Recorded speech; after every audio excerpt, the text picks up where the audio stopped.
When We Were Alone by David Robertson and Julie Flett. Today I help my Kukum in her flower garden. She always wears colorful clothes. It's like she dresses in rainbows. When she bent down to prune some of the flowers, I couldn't even see her because she blended in with them. She was like a chameleon. Newcomb, why do you wear so many colors? I asked. Newcomb said, well, Newsism, When I was your age, at home in my community, my friends and I wore many different colors. But at the school I went to, far away from home, they gave us different clothes to wear. All the children were dressed the same, and our clothes weren't colorful at all. We mixed together like storm clouds. Why did you have to dress like that? I asked. They didn't like that we wore such beautiful colors, Newcomb said. They wanted us to look like everybody else. but sometimes in the fall, when we were alone and the leaves had turned to their warm autumn hues, we would roll around on the ground. We would pile the leaves over the clothes they had given us, and we would be colorful again. And this made us happy. Now, Newcomb said, I always wear the most beautiful colors. After I helped with the flowers, we went over to the back gate. There were vines covering the gate, and they reached all the way to the ground. When my Kukum turned to fix the latch, I saw that her braid hung almost as low as the vines. It was like she had a tail. Newcomb, why do you wear your hair so long? I asked. Newcomb said, well, Newsism. When I was your age, at home in my community, my friends and I grew our hair long, just like our people have always done. It made us feel strong and proud.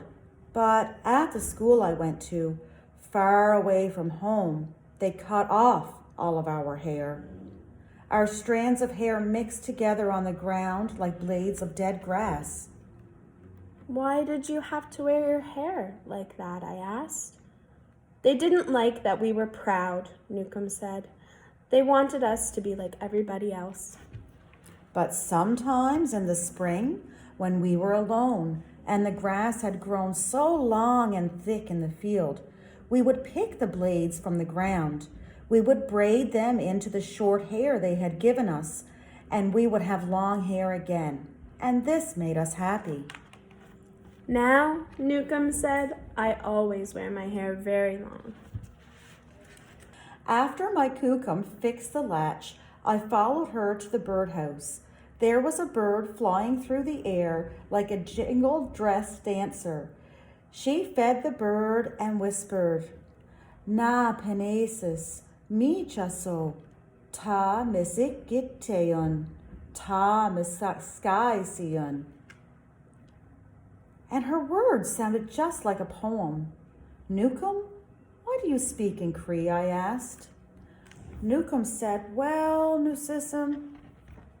When I was your age, at home in my community, my friends and I always spoke our language.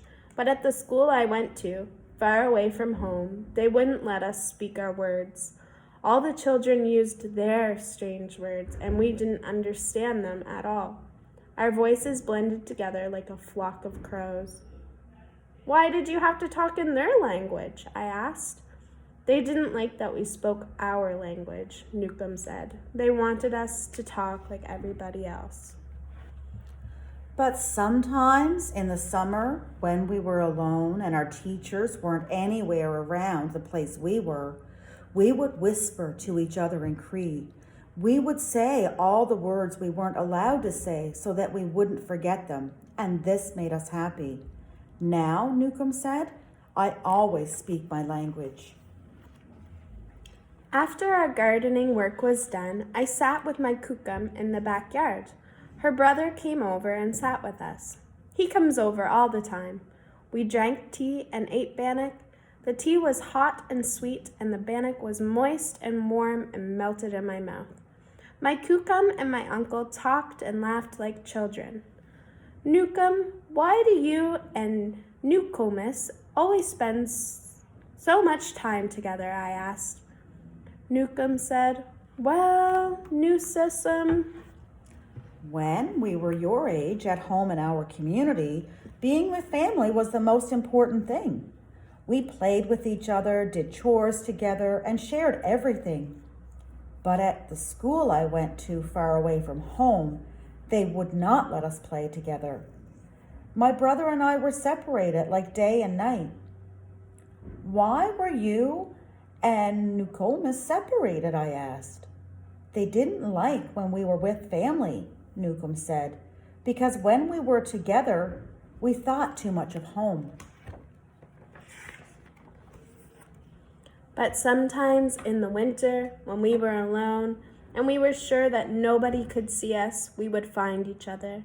We would take off our mitts in the crisp, cold air, and we would hold hands so we could be with each other. And this made us happy. Now, Newcomb said, as she reached over and held my uncle's hand and mine, I am always with my family.